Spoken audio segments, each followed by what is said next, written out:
নমো ভগবতে বাসুদেবায়।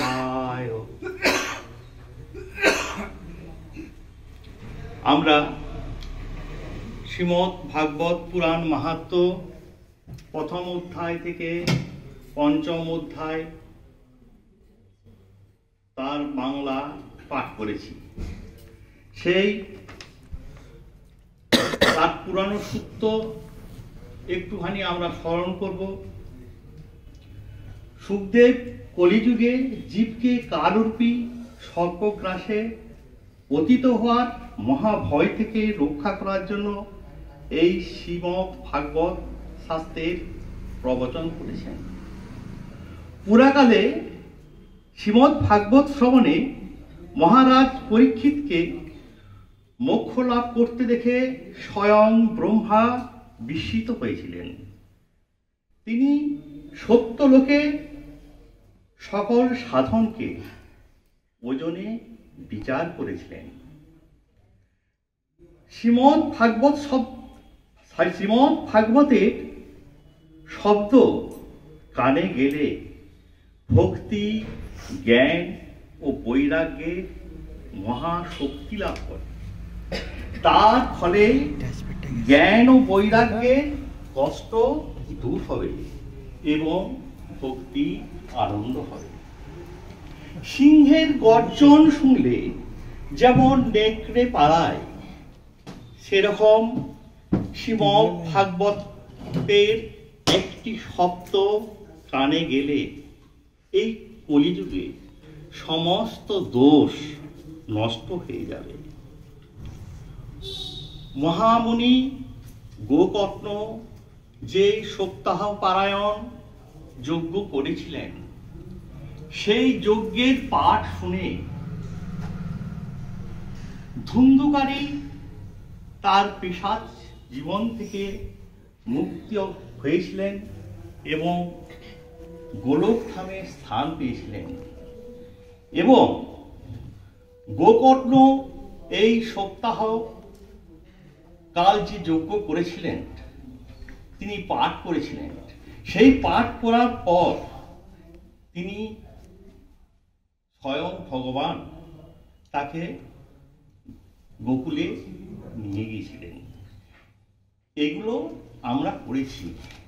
আমরা যদি কঠোর ভাবে জ্ঞান তপস্যা করে শরীরকে জীর্ণ করি, তাতেও কোনো ফল বা মোক্ষ লাভ হবে না। কিন্তু আমরা যদি শ্রীমদ্ ভাগবত পুরাণ পাঠ করি, এই মোক্ষ লাভ সম্ভব। মহামুনি শাণ্ডিল্য তিনিও চিত্রকূট পর্বতে বসে শ্রীমদ্ ভাগবত পাঠ করেছিলেন। শ্রাদ্ধকালে এই যদি শ্রীমদ্ ভাগবত পাঠ করা হয়, তাহলে পিতৃগণ তারা অত্যন্ত তৃপ্ত হন এবং নিত্য পাঠ করলে আমাদের মোক্ষ প্রাপ্তি হয়। এই সপ্তাহ পাঠ বা শ্রবণ সেটা কিরকম হবে, তার যে নিয়ম, সেটাই এই ষষ্ঠ অধ্যায়ে বর্ণিত হয়েছে। অথ ষষ্ঠ অধ্যায় সপ্তাহ যজ্ঞের নিয়ম। সনকাদি কুমারগণ বললেন, হে নারদ, আমরা এখন তোমাকে সপ্তাহ শ্রবণের নিয়ম বলছি। এই বিধি সাধারণ মানুষের সহযোগে ও অর্থের দ্বারা সাধ্য বলা হয়েছে। সর্বপ্রথম পণ্ডিত দৈবজ্ঞদের সঙ্গে পরামর্শ করে দিনক্ষণ দেখা দরকার।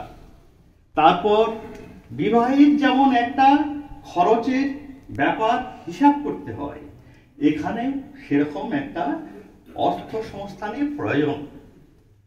কথা আরম্ভ করতে আষাঢ়, শ্রাবণ, ভাদ্র, আশ্বিন, কার্তিক ও অগ্রহায়ণ এই 6 মাসই শ্রোতাদের মোক্ষের পক্ষে প্রশস্ত।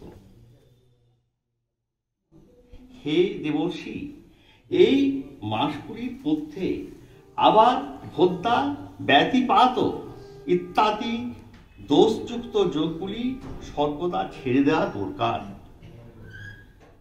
তারপরে অন্যান্য লোক যারা এই ব্যাপারে উৎসাহী তাদের ডেকে বিভিন্ন কাজে দায়িত্ব দেওয়া প্রয়োজন।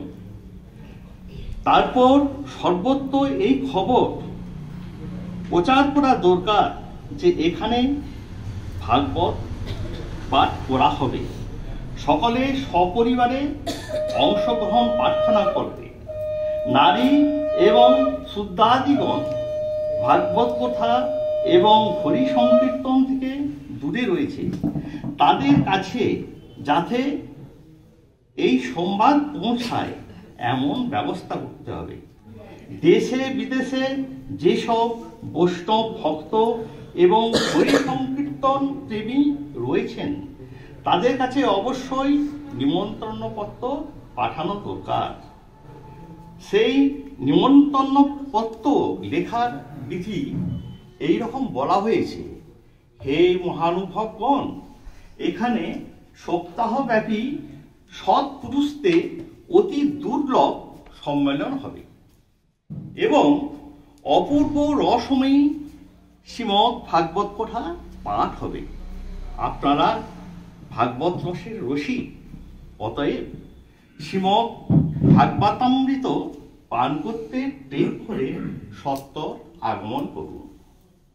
যদি বিশেষ কোনো কার্যবশত 7 দিনের জন্য যোগ দিতে না পারেন তাহলে অন্তত 1 দিনের জন্য অবশ্যই কৃপা করে আসবেন, কারণ এখানকার এক মুহূর্ত অত্যন্ত দুর্লভ।